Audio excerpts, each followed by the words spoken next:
Bonjour peuple congolais, papa, maman, onyokwami pona kozwa visa, agence de voyage Smart Consulting et pona bino. Oza na posa obima na ba pays lokola Canada, États-Unis, ba pays nyonso ba état Schengen, Turquie na ba pays lolenge na $500 Smart Consulting et saleli bino assistance et visa. Ba bourse peut être disponible pour na bana nyonso baza na posa okokende kotanga libanda pona pays ya Tunisie, Chypre et Biélorussie. Oza na posa ya kozwa biso toza esika ya kobunga te okomi na rond-point Willery na avenue Louvungi 165 l'immeuble Kazam na premier niveau. Toza wana oza na posa ya kozwa ba information na nzela ya téléphone. Oza na posa ozwa biso na nzela ya téléphone obengi biso na 081 144 38 91 soit obengi numéro mosusu 081 32 62 203. Smart Consulting avec $500 on peut voyager partout dans le monde. Merci mbote na bino nyonso congolais sika bozwami. Mote na bandeko nyonso bandima République démocratique du Congo comme seconde patrie na bango, mais aussi bandeko nyonso bamona ete mboka oyo ezali centre des intérêts pour na bango. Topesi bino mbote vendredi 20 août 2021 République démocratique du Congo, héritage ya famille Kabila te, ya famille Katumbi te, ya famille Kengo te, ya famille Bemba te, ya famille Fayulu te, mais mboko ya bandeko nyonso bakanisa te kokota na kati ya parti politique, mais baza ko subir loi au comportement ya bakambi ya parti politique eza ko memela bango. Nous espérons qu'un jour mboka oyo bato bakotika ko sambela po juste azwa lipa, bato bakotika ko sambela po azwa ki visa, bato bakotika ko sambela po ete bamema ba stylo na bango bakende ko bondela nango po bakosala yango examen, mais aussi bato bakosambela ndenge Biblia elobaka cherchez d'abord le royaume des cieux, le reste vous sera donné de surcroît. Donc surtout lukili boso bokonza likolo le reste wana mingi penza ko sambela pona yango te nzamba ko pesa biso na yango apesa biso yango plutôt pour tozana motinda tozana bosenga na yango. Risque moko Kinshasa zo courir ezali kambo ya mai. Rivière Kasayo ezali pollué pardon. Rivière Kasayo ezali pollué. Bandeko ba scientifique batalisi ete risque ezali ete rivière Kasayo ezali pollué et kota na fleuve Congo. Et ce que comme na fleuve Congo passe ezali ete mai oyo tozwaka et beba ezala pollué. Que faire? Batalisi ba solution mususu ezali lié na environnement kaka soki mbule beti makasi ba bitu na makokite d'une manière scientifique ya ko traiter mai wana yambo et comme la biso. Bazali ko senga na gouvernement à travers ministère ya affaires étrangères on le bundaka kuna na kati le directeur de cabinet adjoint ya ministre affaires étrangères on mena sa vice ministre ko boma e ko beta e on lo beta ka yebi botu bosala musala ba warrior ezala te ba komo bote pakate ba warrior te bosala musala tozo courir insécurité makasi na likametali mai na Kinshasa bokene ko luka source ya rivière Kasai na Angola bosola na bande ko bangole batika ko buwaka ba décharge na bango na mai wana po risque ezalete eboma batu ebele na ministère affaires étrangères bazo senga na bino botika bitumba bakofi to ebi yeke bozana ngo moi sans chose na bino to ebi généalogie mais bokene ko luka bande ko na Angola boyebisa na bango batika ko bebisa rivière Kasai po kala mingi te okoma na fleuve Congo soki koti na fleuve Congo et kozala ka Kinshasa te kozala une grande partie de la République démocratique du Congo ba ko nyokoma likambo ya mai wana donc bande ko ba kimbela biso pe to bwa kimbela déjà mai régie de tout ça nango za na ba problème jour soko la mga ba mai régie de bimi couleur moko yo moko sana ba explication to tanga ngo te na classe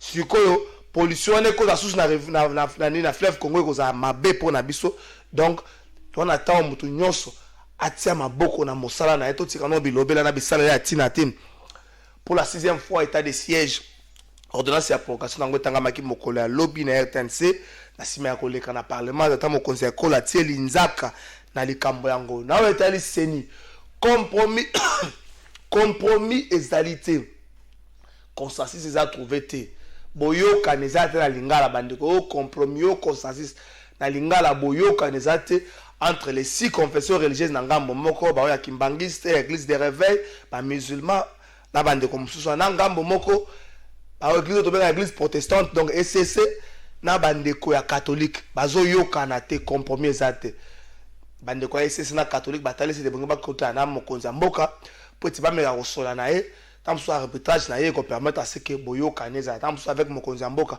ayo ko vendre ça na table moko esi bango boza batata ya molimo bokendo ko yokama. Est-ce que les mots comme retardé l'organisation de l'élection motuna makasi zawana tukobeta lisolo nango nangambo ya PST ba réforme ministre Tony moi balasanki mokolo alançaki plutôt mokolo ya lobby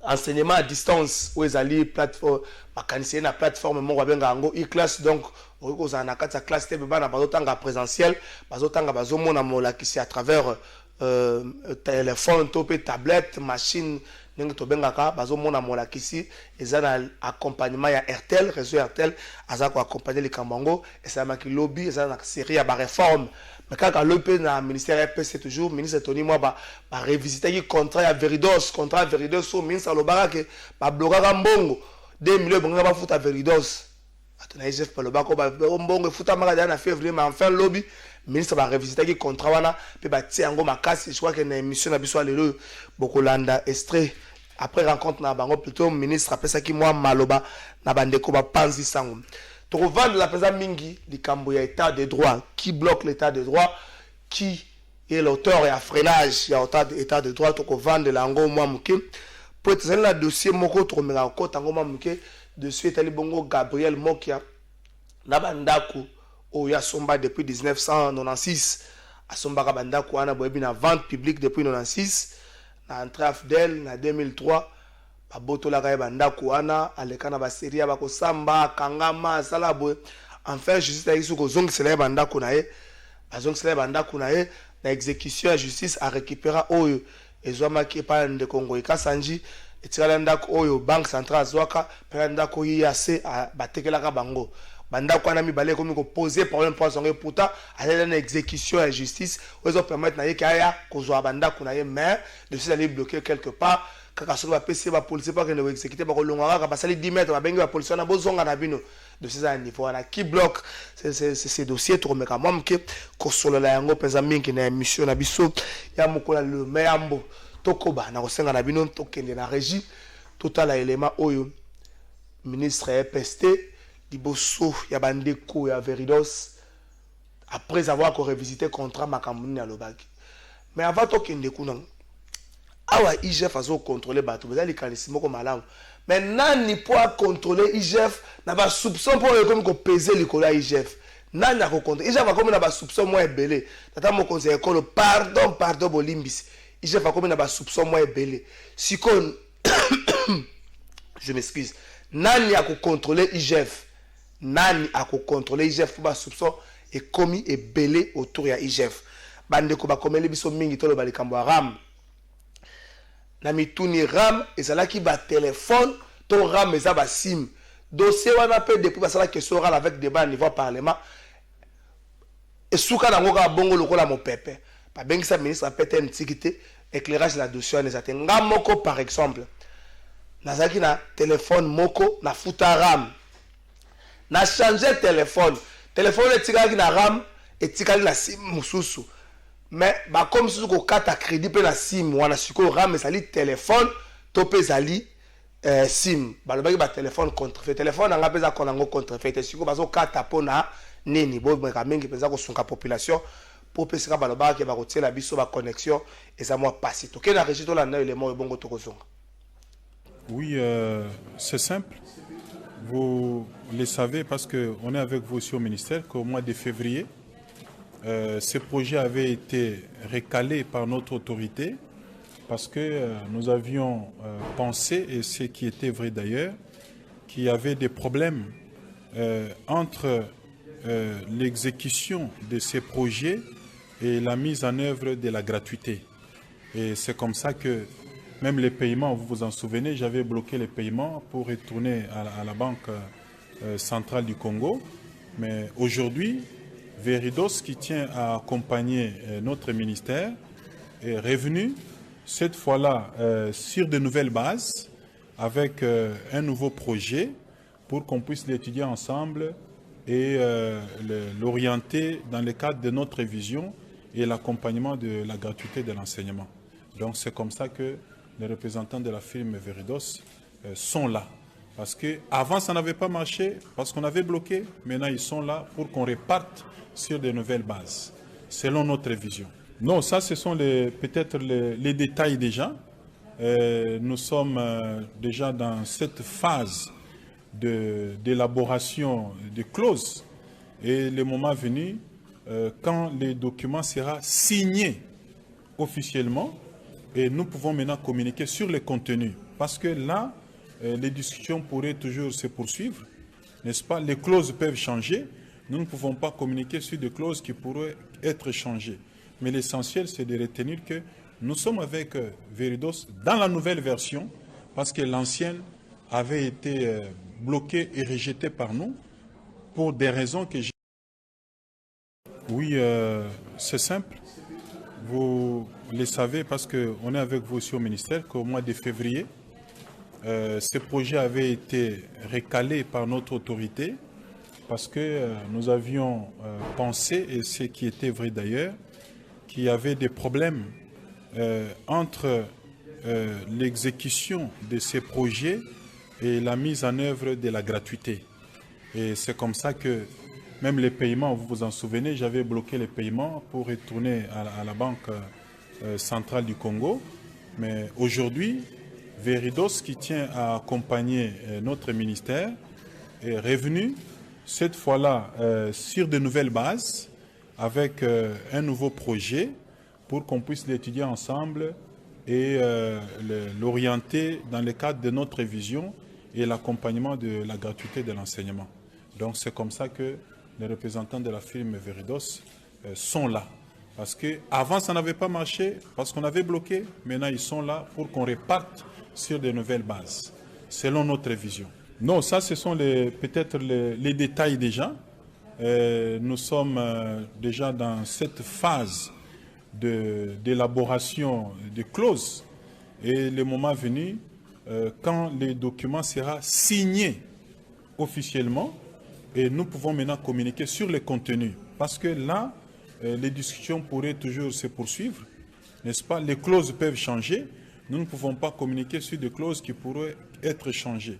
Mais l'essentiel, c'est de retenir que nous sommes avec Veridos dans la nouvelle version, parce que l'ancienne avait été bloquée et rejetée par nous. Merci. Alors, qui pour contrôler l'IGF? Nous avons ma casse éthique yangoana. Nalobaki yango na introduction na biso ya émission mokolo to hotel mais na to vérifier na nous. Nani ba koma ko bloquer ba dossier musu surtout na régime to benga ngo régime état de droit. Na pesi binonda kisa ya bandako yo Gabriel Chaban et plutôt Gabriel Mokia sombaka pour comprendre que Gabriel Chabané Gabriel Mokia bango soka ba ya Gabi ba ya Gabi ndako Gabriel Mokia sombaka depuis 1996 bazongi selaye moko isika ngo ekasanja za ko vanda mais o isika ya UAC nesika o gouverneur à banque centrale za ko vanda tilelo yo azwa yango na noté dossier na justice là mais elle est bloqué quelque part to yamba pona bino vendredi ya lelo ndeko Camille Richard Kalele azali président national de GSN balobi baza pona bilenge mais GSN bazo kipepe makambo ya ba inégalité ya ba injustice makambo ya ndeko moko boye makoki zanga kiye pour plaider dossier moko boye bazoko azoko kate ko sape tour na GSN bakobunda bakopeso makasi yango na pe ndeko Camille Richard ba mekena no kota likambo ya Gabriel Mokia pour te kotuka kotuna nani a bloquer dossier wana ndeko Camille Richard na pesio mbote ndeko trésor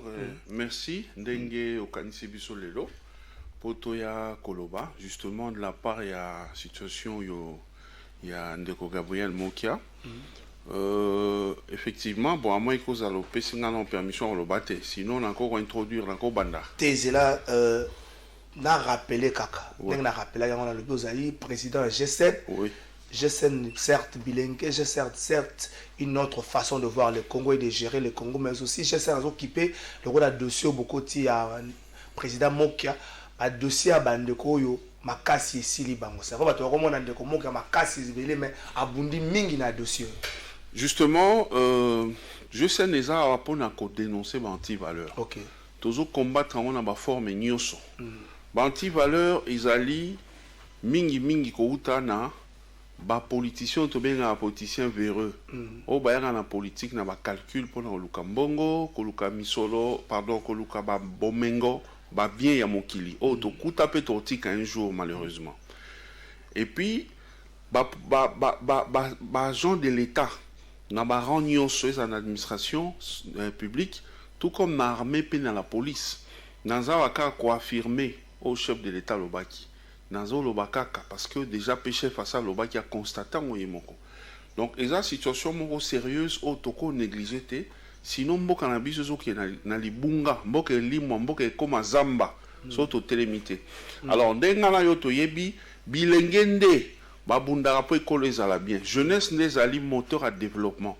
Ce qui jeunesse est là li pongi eza mawa. Ce qui jeunesse a mi pesi na bombe et ezali mawa mboka ezo kufa to yebi te lobby.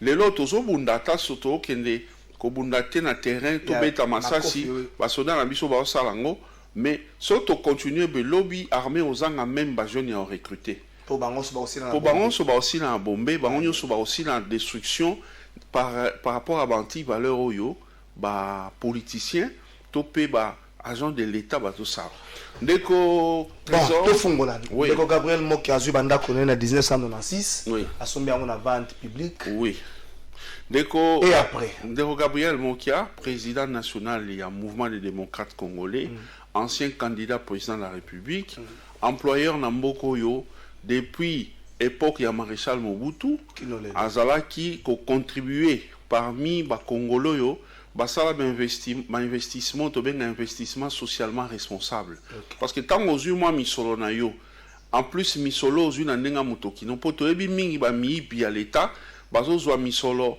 na ndenge ya koyiba l'état ake obomba na mboka bapaya ou soit ake ko investir libanda mais tango ndeko Gabriel Moki aluki na mutoki na ye okoluke partout okute na scandale moko te o ayiba quelque part ou quoi à salangote alors aluki na mutoki ne mobali aluka ya moni même biso G5 to zwaka lokola modèle parce que eza na politique à sala ba compromission te ezala na ndenge ya vivre courage na ya koluka depuis bolenge yango motiva biso to zwa lokwa nkumu lokwa sage na biso apesa biso toli ndenge ni ya kotambo sa G5 na biso. Alors tango azui likanisi na 1996 ya kosomba ndako wana il y avait vente publique na niveau ya tribunal ya grande instance. OK. Nengo yebika procédure nde akaba annonçaka ça va communiquer ba afficher yango pendant ce temps-là ceux qui opposition zali ba kotika la voilà des choses comme ça de landa qui court normal tina suka monsieur Gabriel Mokia aye asombi bandako wana bandako wana ezaki misato ou bien ezali misato ezandako oyo actuellement place ezana balabala nini précisément oui oyo ya je crois avenue des aviateurs oyo ya côté ya City Market place oyo moni immeuble moi monene zawana magasin UAC wana voilà kota aner ndako wana nde bomona yango bandeko bozolanda biso ezali ya bino ndeko mwana mboka Gabriel Mokia qui a investi au pays olongwe wana oyen avenue Lukusa avenue Lukusa ils sont vraiment voisins na direction générale à Robank. Moni Robank batongi munene. Na gauche wana ndako ezawana oyo d'ailleurs destruction méchante et salema babuka balongolango babuka ngo presque pona moteur ma béton ba me que monsieur Gabriel Moki a gagné. Alors ndako wana lupango wana eza yaye. Soko longwe wana oke siko na avenue 3Z Roi Baudouin. Au côté na avenue wana lupango mo eza wana eza normalement lupango moko. Pour exemple mulai makasi munene sikoyo ba divisaki yango basali en deux parcelles nde place oyo esaki que ndeko ngo ikasanja sombaki ngambo moko ngambo à droite banque centrale et sombam ezwaki to qu'est-ce qu'on a histoire n'expliquer pour comprendre na ndenge na biso bandako eza 3 tango ndeko Gabriel Mokia oui tango ndeko Gabriel Mokia sombi ndako ni wana na bandako na 1996 et l'équipe tango moke oyebi na 17 mai Laurent Désiré Kabila aye okota na batu na ye tango baye oyebi loyenge bayaki nango oyo nyonso aza mongala seka saka ndeko Mobutu seka saka politique nzoka landela na histoire ndeko Trésor Gabriel Moki atikala jamais au sein la politique à sa politique. C'était un opérateur économique. Abando sa makamne import export azalaki na makamba café surtout une famille bemba baroye bisayo yenda zalaki ko faire ko ça les opérations de transport ya ba biloko ba marchandises ya papa Jano Bemba. Et il était tellement son homme de confiance que ba travaillait très bien.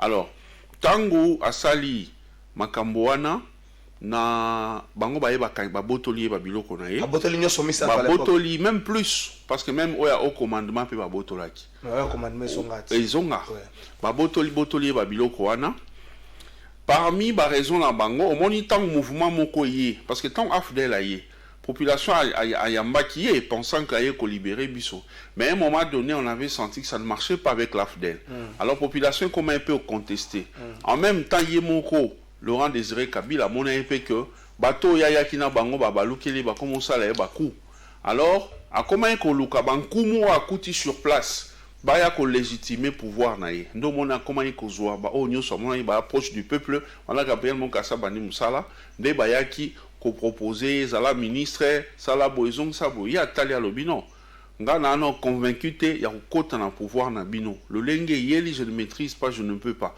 ba komi menace na tongo menace na midi tim comme sou ba eka boye ba zuye ba memi oh non to kanyango pour raison d'utilité publique nde ba kanga kai banda ko wana ba kenda nango ba mi même na à l'époque na CNS na nini na palais des marbres alors histoire wana sali que tango ba kangi banda ko wana ba zui gu ya bandako ba zui gu ya bandako Mwenze Congolo a autotika biso pe a son âme, azaki ministre de justice parce que yem to accordona l'opération ana.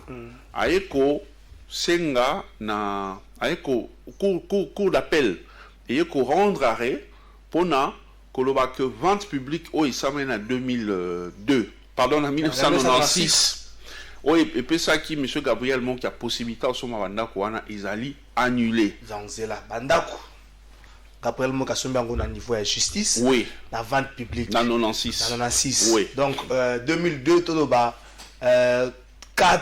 6 ans presque après, la même justice a yé que ça la fait net sur le terme approprié Zanini a informé la Batouké vente publique ou a décision annulée.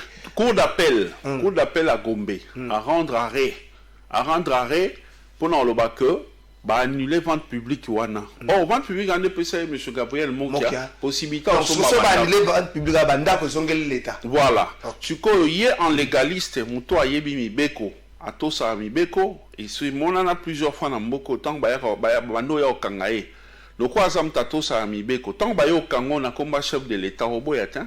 Oza soza muto mboko yebi bien oko jamais ko boya obio bando kima o bando kosa la maladie il se pointait toujours ba menoter ba kenae alors nde andimaki sportivement malgré na pas na motema mbongo na bo mwana Lucas Mbandaku ba botoli akei na ye kaka na direction azui démarche légale il y a cour de cassation à l'époque cour suprême de justice akekuna tanga komi a posé problème na ye. Oui, mais sur le côté dossier dans l'État, c'est pas tout de suite ne va retraiter. Il faut attendre étudier. Babandi ko étudier. Les temps bazo étudier. Voilà, il y a que côté ça on a 2003 parce que Baranda qui a un coup d'appel en 2002.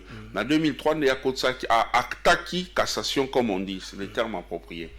Alors, nde ayeko banda moi démarche pendant quelques temps. Au Ebi régime à Joseph Kabila, victime principale na ye en termes d'emprisonnement, c'était Gabriel Mokia. Parce que Azaki. Victime principale, pourquoi? Victime principale, na Makambaro. Parce qu'il a été plusieurs fois en prison. Par rapport, il y a une opinion politique.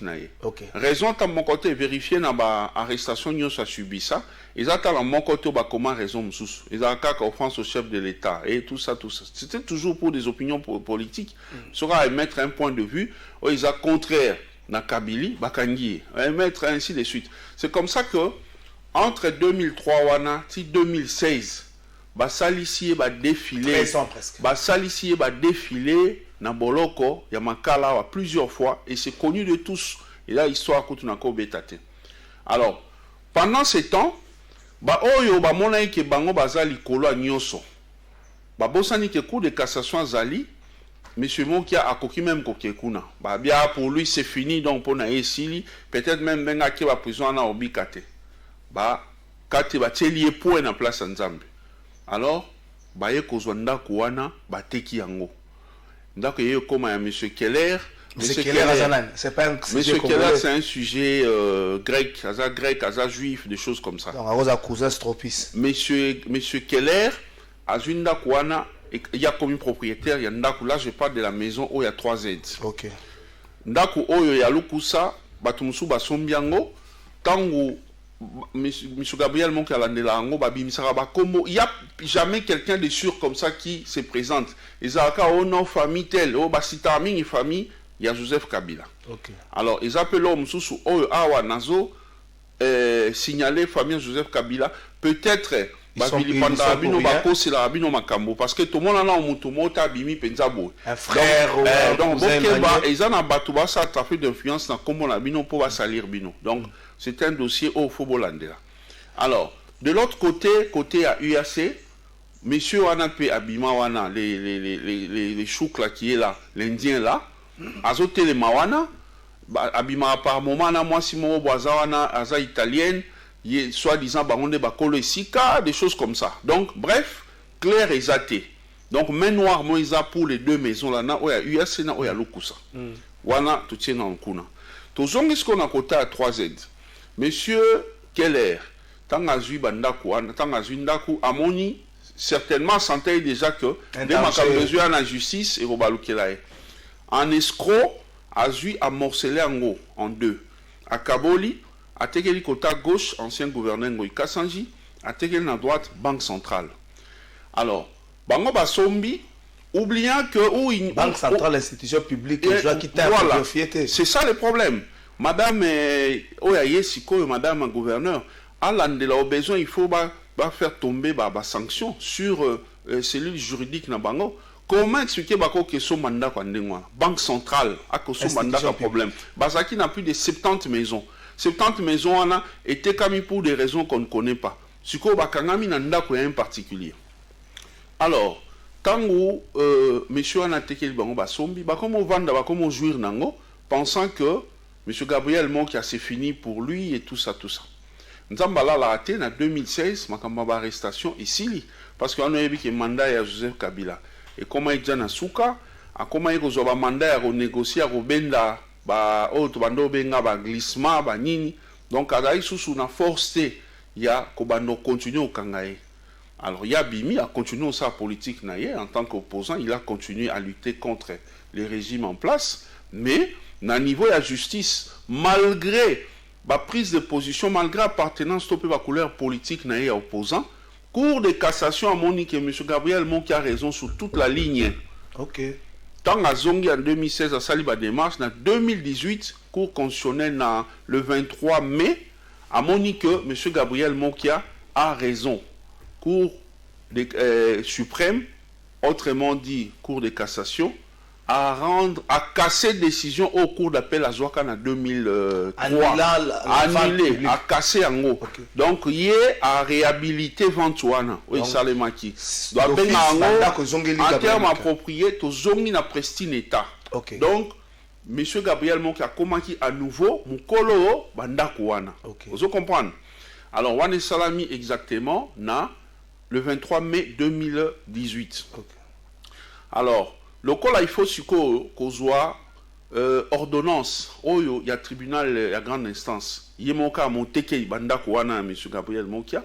Il faut qu'on soit ordonnance. Oh, ils ont autorisé expulsion. Il y a bao bazo occupé bandako wana illégalement. De M. Gabriel Monkia, zonga qui na tribunal, a lundi procédure normale. Azupe yango ordonnance ezali. Donc sera Fabien Ganaka ba ordonnance oyo ezo autorisé ezo confirmé banda ko eza epe balobi batunyo so bana kati babima. Mais depuis 2018 août non, wana ordonnance auto zo na 2020. OK. Azo on a août na 2020 au mois d'août. Une année presque.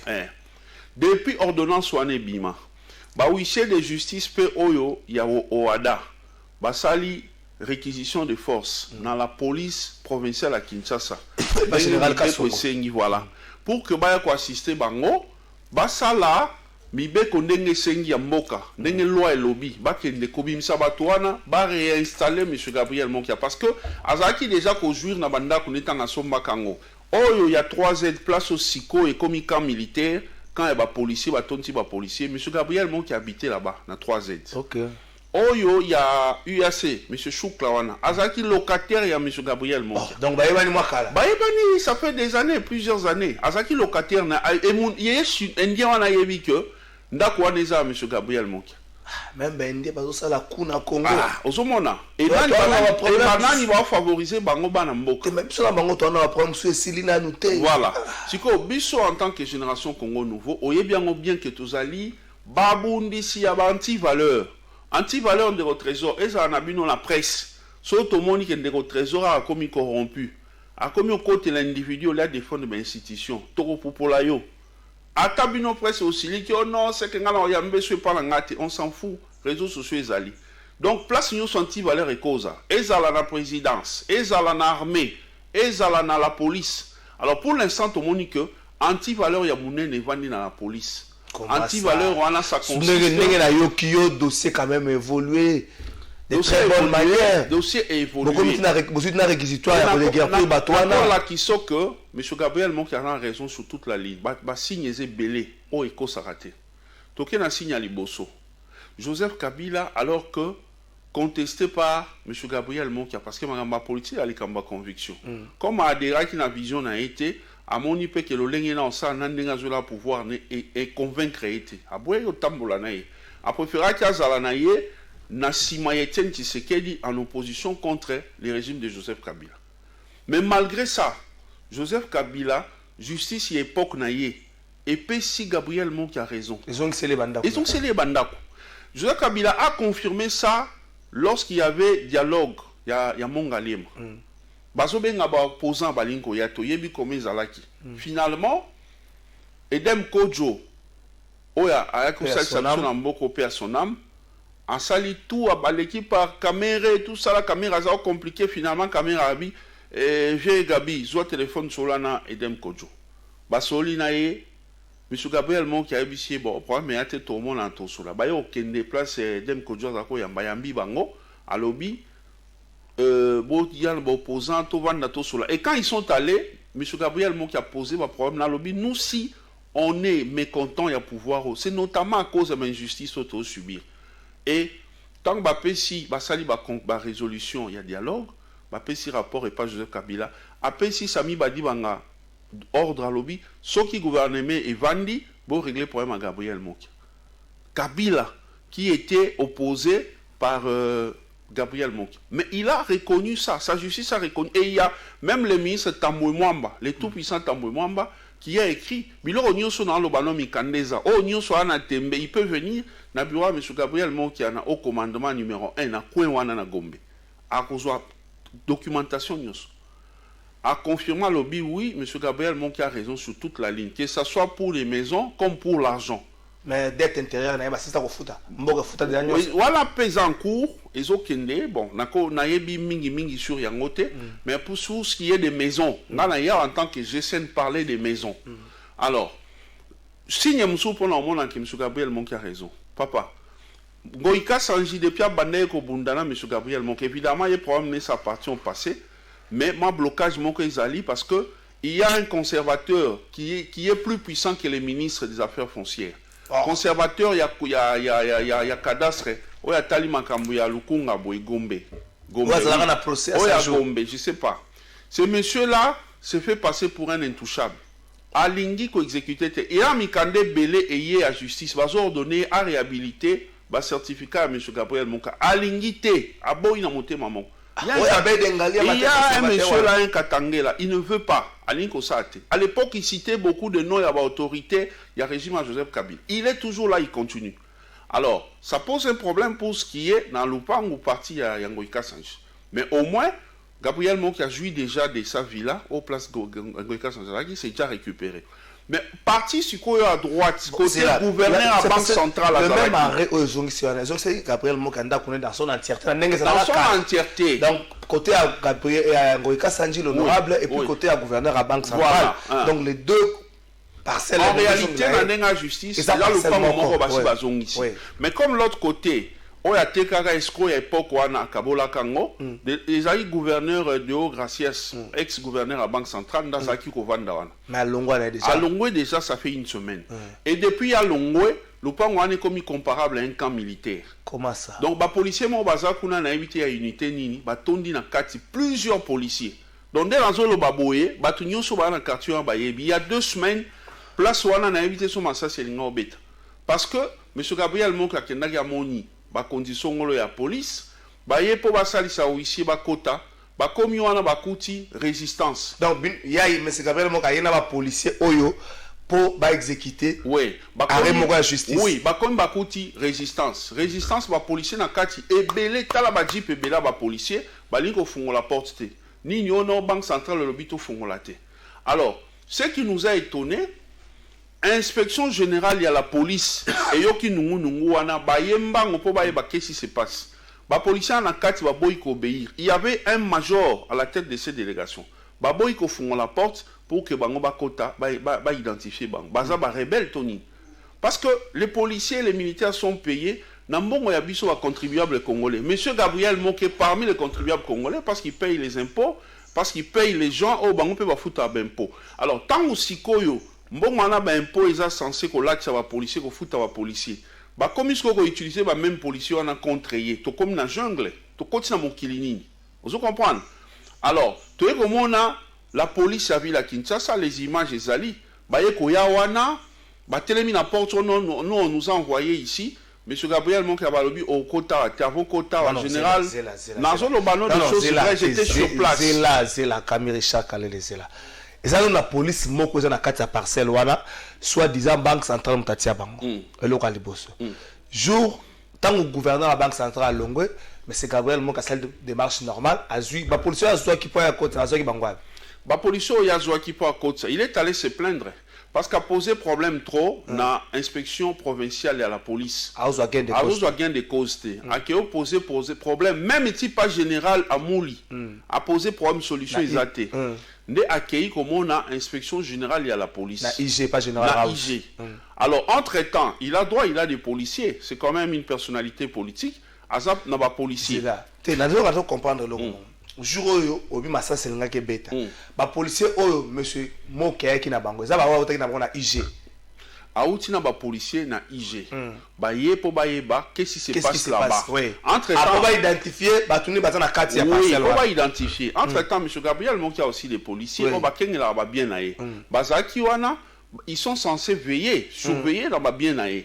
alors ba o bazali na kati ba boy ko fungula ba boy ko yoka ni baninga na bango bazaki na monsieur Gabriel Monkia ni ba yoka ni ba o ya IG mais to kameka to moni la police e koya donc tant bango bazo ndongwana la police mususu e bakisa la police mususu oyo ba koma camionnette mo le ba koma police de proximité et ye wana image eza na réseaux sociaux et ye wana na ba jeep ebele avec un colonel je préfère taire son nom ba ye wana ba telemi ba bandi ko solola ba téléphone et bandi ko lela en désordre ba téléphone alors comme to comment 18h heure to comment on landa 18h heure wana boko ko exécuter sousté non c'était samedi to comment y ko landa 16h au samedi à 16h na nini na semaine der à 18h alors ba huissier de justice ba lobi biso ils ont heure to ko exécuter te nde ba kati ba zongi alors tant bango ba kei IGPKI, ainsi de suite. Alors, à cause il y a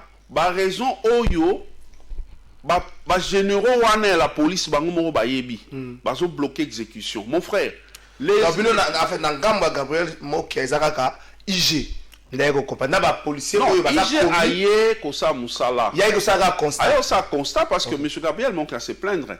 Mon konza wa soda ozali ko likolotin, il y a quand même un commandant suprême qui s'appelle Félix Antoine Tshisekedi Tshilombo. Et lui a placé des gens. Dans l'armée, il y a l'inspection armée. Oui. Dans la police, tu as l'inspection générale. Mais bango nyon so bakanga bon auditorat. Monsieur Gabriel Moka qui a un dossier au même titre auditorat. Mais apparemment province police il y a ville province à Kinshasa et lingi koyo kamutute. Actuellement, thèse bazo développer balobi ministre de la justice apexi bango ba exécuter té. Or maman bato outi koya. Dossier wana à l'époque ba magistrat d'abord nyon so ba yebi dossier que monsieur Monki a raison. Alors, juste ministre Oya Yé, Oya Koko Petsaki Balobate, et puis verbalement, c'est quel ministre? Oya Koko c'est erreur en Nengwan. Dossier comme il dit en cassation, l'ordonnance à TGISA irrévocable, bah ça là on appelle T. Donc, dengue c'est bimi. Alors, bango suko de quel droit? Bazo s'arroger le pouvoir, il y a se constituer un tribunal moussoussou. Pour pas juger en second lieu.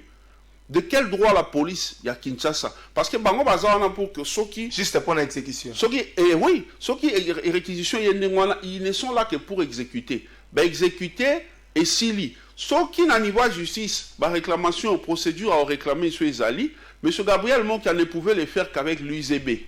Parce que même bao news souvaya après Bango Ika Sanji, Banque Centrale, ils n'étaient pas partis au procès. Donc, tant que le dossier est bandara, Bango Bazati, Bango Bayo Somba pas Keller. Donc, ça, il faut qu'on l'a Bango Baolanda Keller. Or, Keller, apparemment, c'est un escroc qui m'a déjà Kenda. Donc, Bango Bakimi, Bayibi, Babong Simbong, Yo Yebi principe. So, Sombi et Loko Yo, Ezali, na justice. Au Bakimbong, c'est à tes risques et périls. Au sommet, au pays double, c'est ton problème. Même si tu as na kati, tu as construit pour autrui, parce qu'ils n'ont pas nayoté. Na ngonga oyo, to photo noté, ndaku ya au commandement Gabriel Moka récupérango. Oyo il y a au commandement ko tiango na kaoté. Na kaoté, c'est là na voir. Ça bilo parmi bilo wa. Et wana ils na kati ya bilo ko ante. Oya USA récupéra. Oya USA récupéré justement parce que police il y a Kinshasa, balingité même où ça peut dans la même problème. Balingité exécuter. On les a sollicités plusieurs fois. Balingité, baboy. C'est toujours des raisons. Ce qui président Kekuna est pas auditeur. Auditeur a bengi na auditorat, a bengi na kasonga, a bien moni ba mikanda ngote. Bon, na routine de mikanda ba peut soit main propre. Ba komi boy, général kasonga zate. Et c'est toujours des explications. Qu'est-ce qui se passe? Ce qui général il y a ville province à Kinshasa. Oh, Azali censé au Samoussa pour la population. Au Samoussa est bientôt bétélé maboko. Mais surtout moni que Moussa Léo qui est bien tenu au trésor. Nous sommes là pour dénoncer les antivaleurs. On est là pour tout le monde. Il y a 3 aides. Il y a 3 aides justement. Il y a un azo banoko et n'encore le bezongi comme ezongité. Ezongi parce que tu as eu moitié. Place ndeko Moussou Soana Zalaki. Mais oh il y a droite ezongité parce que gouverneur a sa bimi. Banque centrale sur le plan de droits en raison T. Mais pourquoi on continue au Vandawan? Si il faut comprendre, à niveau de justice, il y a plus de problème. Comme il y a une phase d'exécution. Et la phase d'exécution, ils ont bloqué Kaka, ils ont bloqué 24 ans. Voilà. Donc, exécution des baboy qui exécuté. Or, police, il y a la ville province à Kinshasa, c'est censé exécuter. Pourquoi Balin exécuté? Ceux qui basent l'information, ils ont fondé. Information moko un argument de droit oui ce qui argument de droit ezali ba pesango neti biso beto AGSN toza au service ya population na biso ba bilenge ton limite se prendre en charge pour te faire gérer mboka autrement. Mon frère, on a assez souffert dans ces pays et qu'on continue boité biso bilenge to lin sous distraction te ya masanga ya ba bombe ya ba ceci ya ba cela to lingi to se prendre en charge mboka na biso comme normal to botami na pasi Tozokola n'a pas si. Tolini to kufa n'a pas cité mon frère. Alors Tolini m'a quand même changé. Pour changer, il faut qu'on accompagne le chef de l'État dans la vision à Zanango. Et ça chance qu'on soit président le quoi Félix Tshisekedi. Oyo aïe azola Sabino Kazan en volonté politique. Initiative n'y soit bien, il est prêt à jouer un service n'est pas étudié sur Amoni c'est bon à accompagner. On parle de l'État de droit. Et qu'on ça de manière sélective, il faut ça pour la montagnonso. Imaginez mon roi Gabriel Mokia. Un monsieur connu, il est puissant par rapport à Batebele. Quand je parle de la puissance, je parle en termes socialement, il est bien installé et tout ça. Mais si un monsieur comme ça doit souffrir, en plus ça va allié à chef de l'État, c'est pas une raison pour qu'il va exécuter, mais dans lobby kaka. En plus ça va allié, il y a chef de l'État allié na à Tongo, bazo nyokolebo. Bon osiko, ils en a combien de victimes? Combien de victimes va na ba matete, na ba njili, na ba lemba, o baza victime à biloko. Par là, nous avons lancé appel, nous soit un problème. Toza a pour un service à la population. Nous sommes une organisation, une structure, oyo, et autres dénoncer ma bé. Bon, quand on a fait la nettoyer, chef de l'État, la magicien, te poise là partout. Boya to dénoncer, ma bé, nyonso boyebi, o bozomona. Boya to dénoncer en haut, pour que puisse sa chef de l'État possibilité, yakosa moussa na bien. O lingaye te. Pour le moment, Aza président Nabiso, il faut tout accompagner pour Nabola Nabiso Moko. Alors, Nazo Senga, la ministre de l'Intérieur, d'abord chef de l'État lui-même, avec beaucoup de respect, Excellence, je vous prie de pouvoir instruire le ministre de l'Intérieur à la situation où ils ont les canacats à la police. Parce que dans la police, bazali na monté mamalam ya ko aider M. Gabriel Mon qui a pas zonga na droit na. Mais bazokuta na difficulté. Si ko yo oyebi que la police yaka la police moko, mais seulement ezali ba unité belé. Alors soda exécutaka instruction ba pesier. Soki yo lobi na ye i ba unité ba lobi na bango i, unité kuna ba bi na bango o. Imaginez tant bazo kutana.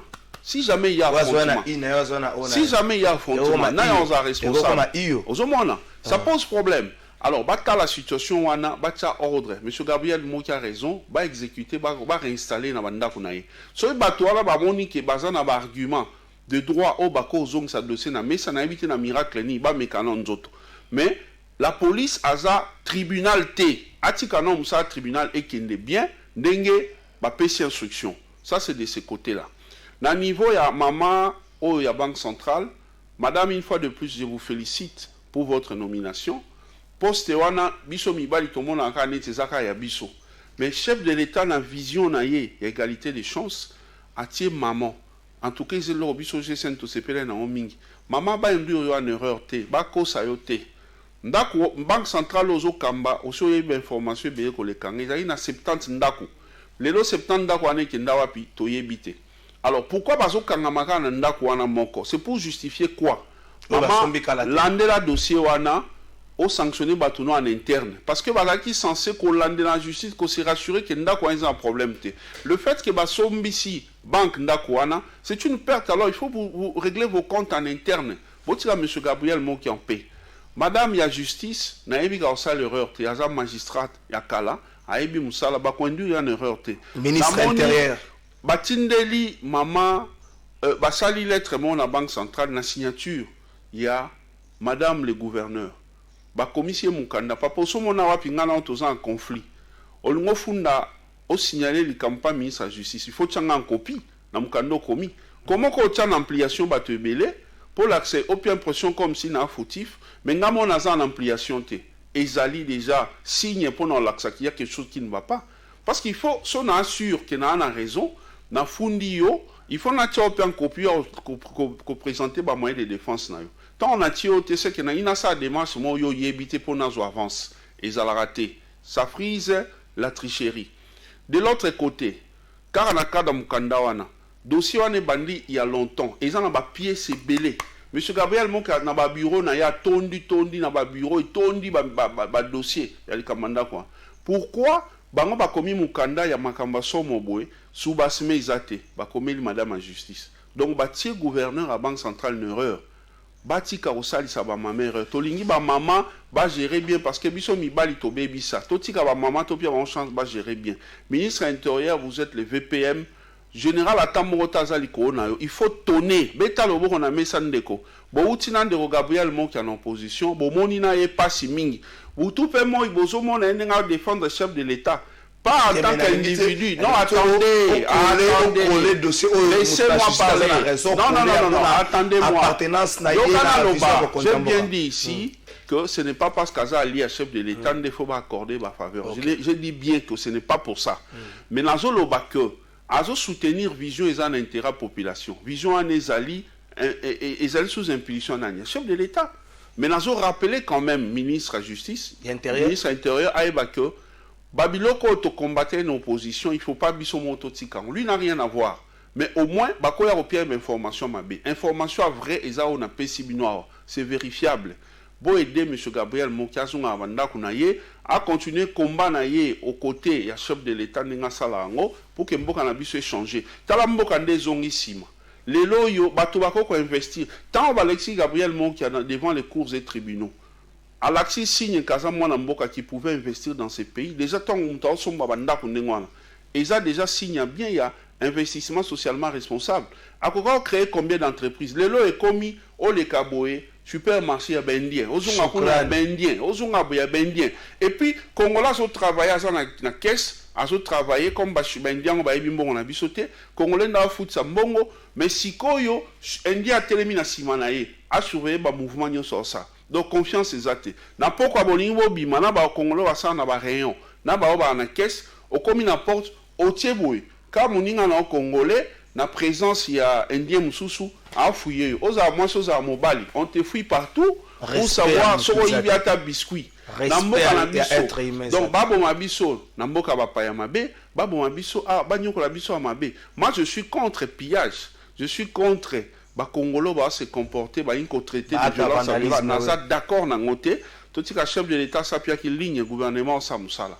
Mais ba oya biso bandeko ba koki jamais ko encourager ba étranger plus que biso. Ata ba pesio nini, il faut qu'on pense parce que ndeko tous ces pays ici-bas nyonso tosaka ya mabe tokenda l'église to priara ba tu peux ba confondre mingi tokenda prier pour na biloko kolia te pour na bilamba te to prier pour na royaume des cieux mais sala yo futa so prier mingi banda tongo ti buto sala ari rosoiri okufa nzala oko même kobela mais so so prier pour lukanza mo accompagner pour protéger ba indien bazo lukango ba sala bango na ba pambo ma bazo ya tia ko dominer biso alors tant mutu azo sala bati que les temps sala ba tant Alexis na tribunal il pouvait investir dans ces pays pour que mboke ke liboso en tout cas nazo insister sur solution exacte en tout cas il faudrait ce ko banda ba action pour non l'axa que anti valeur na mboke aussi mbasute. Merci Totikal na 4 minutes sur cette émission. Je crois que dossier Oyo, selon explication à Camille Richard Kalou Azali Mokambia GSN et Kangami na ngaka entre 24 na Wileri au poussimo muketi kota ba Ijirune Kangami na ngaka na baluka pour justice asasi ça qui fasse nous espérons que dossier retrouver solution pe Gabriel Moka le rôle à moko ya ba Congolais a kokota na droit na mais babita toza puissant na misère et affaires foncières na vitesse que ça rien était abé dengalie mana yebi na ngati na tunika motuna nanya peso ndingisa oleka mobeko na makasi nanya commission nzambe za kotuna muzele wanga Desire Kabila ko bosa na teke ozaka kamoto tongo moko to poko moko otia zolo likolo ba embeli okende malamu donc songisaka toujours na place à moto Camille Richard Kalele tusikali na 3 minutes osukisa Mai rivière Kasai ezali pollué risque comme que contre la fleuve Congo pe et comme la sorti awa na Kinshasa yo zo bunda likamba mai to yo te lokola individu je sais zo bunda likamba mai na courant monte o faut banque ça bino sous ma casse de marche dans 1 minute. Justement ils ont l'accès que chef de l'état il faut les en remaniement moi ils s'imposer à tous les niveaux remaniement s'imposer donc casting ne salemaki casting FCC Kachouana. Et ça, donc il y a des gens qui ne font pas bien leur travail. Tant que la situation est comme il n'y a pas de organisé, le patrimoine nyonso, au via bâteau dépend d'ango, bâtir l'ango, le système de protection et sécurité. Mais bazo polluer en Angola, c'est la rivière Kasai. Justement, il y en a zoloba. Bah oya biso bada censé au la makamboana, bazala ki wapi. Pour que ba empêcher ngoyate certificat ba osenga na bato ministère affaires étrangères va trouver solution le plus vite na Angola. Moi je pense que chef de l'état il faut sanctionner à tous les niveaux, il faut sanctionner avant fin de l'année à ça la casting musu ya sika comme ça ba oya ba travailler pour l'intérêt de la population parce que imaginez soki siko eke partout place ba connexion za na maiwana to suka wapi il faut sur le plan diplomatique ba que ne mango par rapport à l'instruction ba pesaki et puis bisomo localement à ba sanction fait quoi entre temps ba scientifique va sur qu'est-ce qu'on peut faire pour nous remédier la situation. Merci Camille Richard Kalele to soki c'est le sambo zelete mbule zonga noki pour être balobi mbula iko sunga biso e batela biso na likambo na poeza likambo ya pasi mingi peza to soki si émission na opeso lo basuka na souhaiter bon anniversaire na moko oyandimi na rappeler avant na komana plateau de vérité ko qui ça le 31 août toko sunga mona mwa muke tozwaka tozana ba GSN na ngambo na biso na bandeko belé toko sunga mwa muke bandeko yo bazana ngote merci na bandeko nyonso bandimi ko soutenir biso to tie numéro te poto isaka bino botu na biso mbongo na M-Pesa non on n'a pas fait ça toko sala yango pété to tie numéro te poto senga mbongo M-Pesa mais merci au moins na bandeko oyo ba manifester volonté na bango sans pour autant to sa makele sans pour autant to senga bango merci na bango merci na geste de cœur ba sali mutu moko déjà ça sali geste de cœur na merci na Océa Diallo silencieux sali geste nae to souhaiter bon anniversaire na ndeko ya lobaka kozala azali banda mboka ma kozala Simo Ikamba bon anniversaire nae Alva Sungangai Simo Ikamba bon anniversaire nae 3 fois patron 3 fois président 3 fois nyonso bon anniversaire nzambe apesa oyo ebele surtout na volonté ndimi ya kosunga plateau de vérité Simo Ikamba 3 fois président 3 fois patron 3 fois boss merci na yo ndeko Camille Richard Kalele tosukisa 30 secondes de koloba na bandeko balandi biso nini 30 secondes na cadre kaka ya ko réclamer pour na ba droit ba congolais nazo senga premier ministre Ilunga Kamba pardon excusez-moi Sama Lukonde a pensé na ba membre ba cabinet ba sala na gouvernement Ilunga Kamba ba indemnité de sortie ezali droit prévu na mibe kwa mboka na biso eza normalité alors qu'un état de droit ministre ya état de droit premier ministre ya état de droit tous alati lelo bandeko bazo zela ba indemnité de sortie bazwa ngote bo futa mbongo wana parce qu'ils a soni ezali ko combattre peu d'une manière ou d'une autre état de droit au chef de l'état azali ko prôner donc na pesi mbote na ba congolais nyoso kimia ezambo kanabiso merci l'équipe technique Alpha Image Clovis Odinga merci na FM merci na bandeko nyonso basungi biso na niveau ya régie na niveau technique to comme la bino na bandako bon weekend na bino nyonso nzambe ya batela bino apesa bino mayele Simo Ikamba na oze l'adresse mboka pesi fungwami nango na oze l'adresse bon anniversaire